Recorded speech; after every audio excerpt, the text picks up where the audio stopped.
A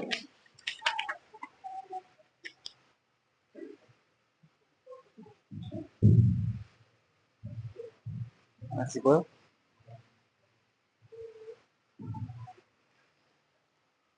Ahora sí. Voy a sacar el micrófono porque soy una persona que se mueve mucho. Voy a terminar tirando algo. Ahí está. Ahora sí. Buenos días a todos. Bienvenidos. ¿Cómo los trata la humedad? Horrible, sí. Sí. Como que llovió ayer, pero no nos dejó nada bueno en este verano. Es la típica lluvia de verano en Bahía Blanca. Pero bueno, qué bendición, qué alegría es poder, a pesar de la humedad, estar todos juntos acá en este lugar lleno de humedad, pero con la intención de que estemos llenos de Dios. Porque Él es el centro de esta reunión, es el motivo por el que estamos acá. Y por eso vamos a meditar en una porción de las Escrituras. Vamos a abrir nuestras Biblias en 2 de Timoteo, en el primer capítulo de la carta, en la segunda carta de Pablo a Timoteo. Vamos a leer un par de versículos. Vamos a tratar de examinar hoy nuestras vidas a la luz de las Escrituras, pero sobre todas las cosas a la luz de Cristo. Vamos a ver el machete.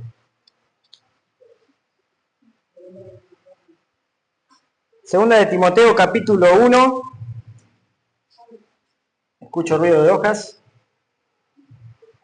Dice el versículo 3, Pablo está dirigiéndose a Timoteo: doy gracias a Dios, al cual sirvo desde mis mayores, con limpia conciencia, de que sin cesar me acuerdo de ti en mis oraciones noche y día, deseando verte, al acordarme de tus lágrimas para llenarme de gozo, trayendo a la memoria la fe no fingida que hay en ti, la cual habitó primero en tu abuela Loida y en tu madre Eunice, y estoy seguro que en ti también.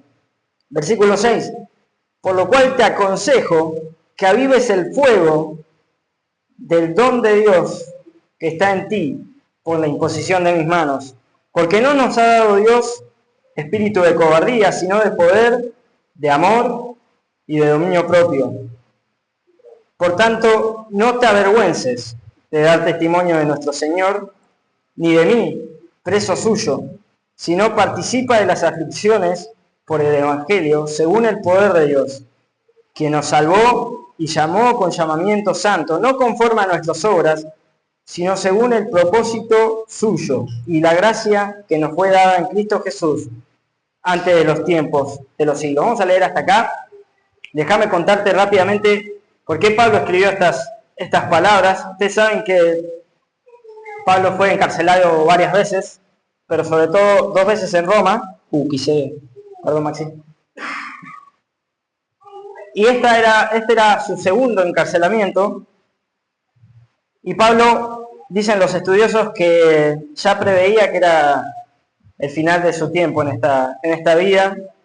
Entonces, antes de partir, sabiendo lo que se le venía, Pablo decide escribir una segunda carta a Timoteo, más personal, más directa, con las intenciones, primero, ustedes van a leer toda la carta, y el deseo de Pablo es que en este último tiempo Timoteo pueda ir a visitarlo, ir a verlo, porque había cosas que Pablo todavía quería decirle en persona. Pero también Timoteo es el legado de Pablo. Entonces Pablo lo vuelve a animar para que siga enfocado en la obra que él le encomendó desde un inicio. Primera de Timoteo, ustedes van a ver que Pablo le da instrucciones específicas de cómo tratar a la iglesia en Éfeso, iglesia en la cual él era encargado, él era líder, era pastor de la iglesia de Éfeso, Timoteo, una iglesia fundada por Pablo. Pero en esta, Pablo va a insistirle en que, como leíamos en el versículo 6, te aconsejo que avives el fuego del don de Dios que está en ti. Y esto me resultaba muy interesante leerlo. Si algo tenía que decir Pablo antes de irse es: no dejes morir lo que Dios ya inició en vos. no lo apagues. Y pensaba en esto, y pensaba en esta palabra, dice, por lo cual te aconsejo que avives el fuego, ¿no? La palabra avivar, una palabra muy utilizada en nuestro ámbito cristiano, pero ustedes saben que en las Escrituras solo aparece 2 veces la palabra del verbo avivar en sus conjugaciones. En primer lugar acá en esta que leímos, y en segundo lugar aparece en Habacuc, cuando Habacuc tiene un debate con Dios y termina de entender el propósito de Dios para el pueblo de Israel, para su pueblo.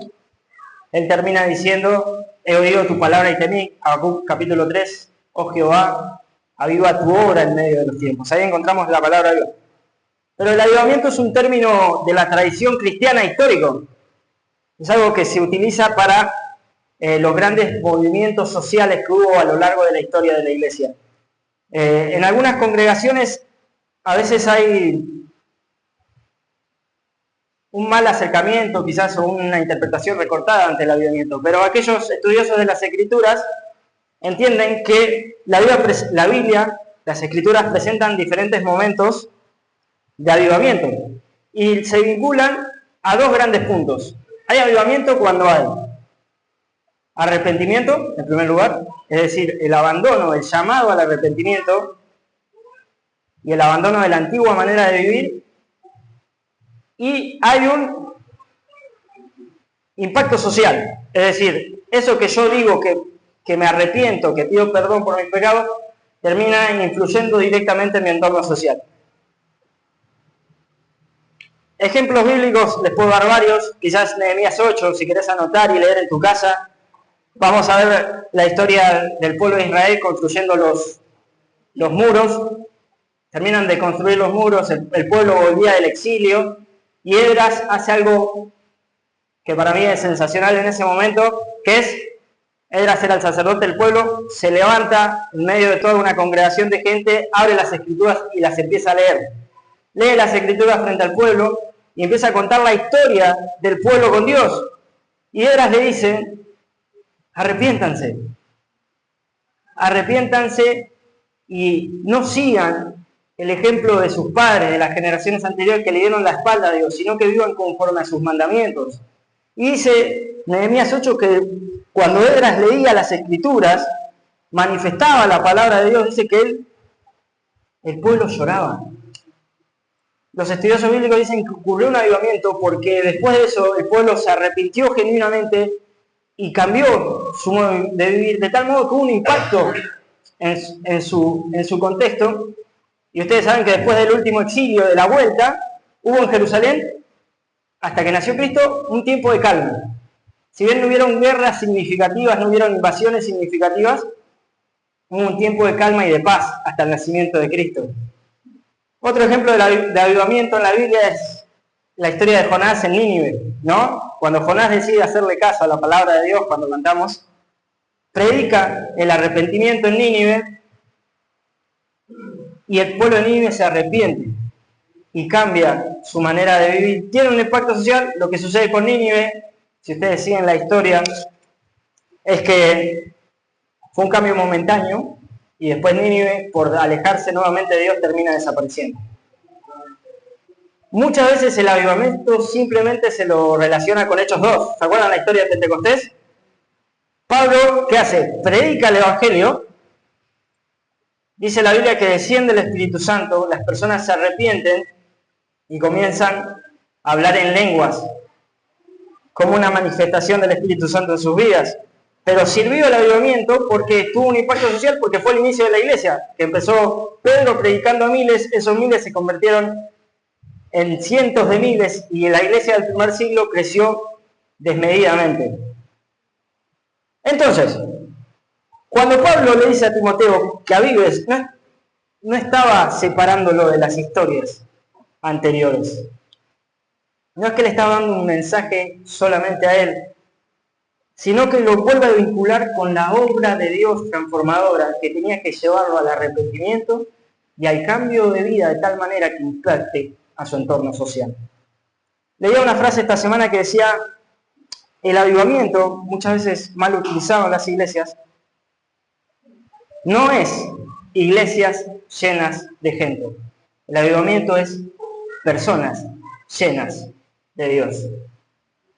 Entonces, en esta mañana, tomando el consejo de Pablo, que avivemos el fuego del don, del regalo de Dios que está en nuestras vidas, es invitarnos a todos que podamos llenarnos de Dios. ¿Y cuánto hay de Dios en nuestra vida? ¿Saben por qué?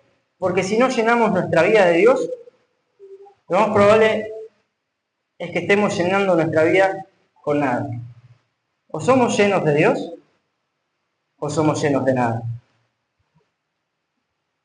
Necesitamos ir más allá. Quizás lo conociste, quizás entregaste tu vida, pero nuestro crecimiento en la fe, en el reino de Dios, requiere que nos llenemos de Él. Ahora bien, ¿qué es ser lleno de Dios? Cuando vamos a las Escrituras, cuando Dios nos invita a acercarnos a Él, nos da la respuesta en Cristo, ¿no? Juan 14:6, ¿qué dice? Jesús dijo, yo soy el camino, la verdad y la vida. Nadie viene al Padre sino por mí. Nadie se acerca a Dios si no es por medio de Cristo. Pablo en su primera carta a Timoteo dice, en el capítulo 1, en el versículo 5, porque hay un solo Dios y un solo mediador entre Dios y los hombres, Jesucristo hombre. Cristo es el medio para acercarnos a Dios, para conocer a Dios, para llenarnos de Dios. Entonces, para llenarnos de Dios necesitamos llenarnos de Cristo y de entender su mensaje. Y estar llenos de Dios es ser obedientes. Voy a seguir pateando esto. Perdón, Maxi. Estar llenos de Dios es estar llenos de Cristo. Y Cristo en su mensaje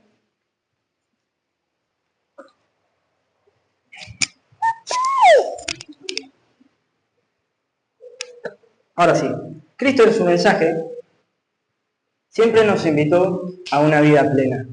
Ustedes saben, cuando Cristo tuvo la oportunidad de hablar con la mujer en el pozo, en Juan capítulo 4, Cristo le dice a la mujer, ustedes llenan esta agua, pero mañana van a tener que cargar de vuelta agua. Van a ir a beber de esta agua, pero mañana van a tener sed. Y Cristo le dice, pero el que bebe de mi agua no tendrá sed jamás. El que cree en mí, de su interior, correrán ríos de agua viva. Cristo estaba ofreciendo una vida de saciedad, de satisfacción plena. En Juan capítulo 6, Cristo vuelve a usar la misma referencia con el pan. Él dice, yo soy el pan de vida que descendió del cielo. El que come de mí no tendrá hambre jamás. Cristo invitaba a una vida de satisfacción, pero era una satisfacción interna, que se iba a ir reflejando en lo externo. Muchas veces queremos enseñarle a la gente la vida de Dios, pero nuestra vida está llena de insatisfacciones. Quiere decir que nuestro interior no está pudiendo resolver todo en Cristo, porque Cristo ofreció una vida plena. Entonces necesitamos ser llenos de Dios, conocerlo más, ir más allá. Una persona, me conté hace unas semanas atrás, que está aquí presente, me dijo una frase hermosa. Estamos hablando de algunas doctrinas, y me dice, yo no entiendo mucho de doctrina, lo que yo sí sé es que quiero enamorarme más de Jesús. Y dije, wow, es por ahí. Necesitamos más de Dios, más de Cristo. Llenarnos de Cristo es ocuparnos de nuestra vida en el Espíritu. Porque cuando nos ocupamos de nuestro interior, de una manera genuina, el interior tiene que producir en el exterior una realidad. Es decir, es muy distinto cuando yo me lleno de teoría, de conceptos, de mandamientos a cumplir, y me esfuerzo por cumplirlos y a veces me sale y a veces no me sale. Y otra cosa es cuando yo no puedo hacer otra cosa que lo que me nace hacer, porque está en nuestra naturaleza. Y para eso hay que ocuparse del interior, y hay que llenarnos de Dios, hay que buscarlo, hay que conocerlo, hay que saber cómo pensaba, qué decía, por qué decía las cosas que decía, por qué hacía las cosas que hacía. Por eso escudriñamos las Escrituras. Por eso oramos. ¿Saben? Escuchaba una frase de la oración que era sensacional. La oración es la primera etapa del derrumbamiento de nuestro ego. Es decir, muchas veces oramos por costumbres, por rutinas, por los alimentos, por la salud de otros, pero cuando tenemos que hacer algo en serio y sabemos que presenta muchas veces un riesgo, una decisión a tomar, la gente nos dice, bueno, orá. ¿Por qué orar? Porque lo que vos vas a hacer no lo vas a hacer vos, lo va a hacer Dios. Entonces, dejamos de depender en nuestras propias fuerzas, dejamos de lado el yo puedo, el yo creo armar mi vida como yo quiero, y nos encomendamos a Dios. Por eso la oración es importante, porque derrumba el ego y cuando menguamos nosotros, crece Cristo. Y somos llenos de Dios. Y nuestro entorno es lleno de esas expresiones de Cristo. Y la gente lo empieza a notar porque empieza a ver diferente. El mensaje de Pablo, recién leíamos, le dicen en el versículo 8, no te avergüences de dar testimonio de nuestro Señor, porque no podemos hacer otra cosa. Y dice, no te avergüences de dar testimonio de mí, preso suyo, porque Pablo estaba teniendo problemas con la gente. Los mismos cristianos a los que él había predicado estaban dudando de Pablo porque Pablo estaba cayendo mucho en prisión. Entonces decían, che, este Pablo habla mucho de Cristo, pero siempre está metido en problemas. Y Pablo se estaba entristeciendo porque la gente estaba empezando a hablar mal de él. Entonces habla con Timoteo para animarlo y para decirle, las aflicciones, todo lo que yo estoy viviendo, es parte de la vida del Evangelio. Seguí llenándote de Dios. En el capítulo 2 va a ser un amigo Pablo. Va a decir, sufre penalidades como buen siervo de Jesús. Un amigo Pablo para Timoteo, le doy un consejo hermoso. Bueno, ahora que vas a enfocarte, a esforzarte, sufrí, le dice. Porque es parte de la vida del Evangelio, es parte de seguir a Jesús, porque atenta contra nuestra incomodidad. Y esto es importante decirlo, porque muchas veces creemos que cuando nos llenamos de Dios, nuestra vida se empieza a acomodar de a poquito, ¿no? Nos gusta pensarlo así, porque Dios tiene todo el poder para transformar y cambiar nuestra vida. Pero ser lleno de Dios no es comodidad. No es que cuando yo creo, de repente mi vida me empieza a ir todo bien. Dios transforma nuestras vidas y Dios promete no abandonarnos, no dejarnos solos, nos promete consuelo, nos promete refugio, nos da amor, nos da paz en medio de las circunstancias difíciles, pero no nos hace exentos del sufrimiento. Entonces nuestra vida siempre va a ser incómoda. Lo que tenemos que aprender en el proceso, cuando nos llenamos de Dios, es aprender a resolver esas insatisfacciones, ese sufrimiento en Cristo, abrazando una esperanza de entender de que eso que nos está haciendo mal, ese dolor, eso que todavía no concluye en nuestra vida, no es el todo. Porque Dios tiene un diseño perfecto para nosotros y es una vida abundante. Juan 10:10. Yo he venido para que tengan vida y vida en abundancia. Entonces, ser llenos de Dios no es comodidad. Es al contrario. Ser lleno de Dios lo más probable es que empieces a incomodarte con tu carne, con tu vieja naturaleza que va a querer vivir bajo su idea y sus placeres,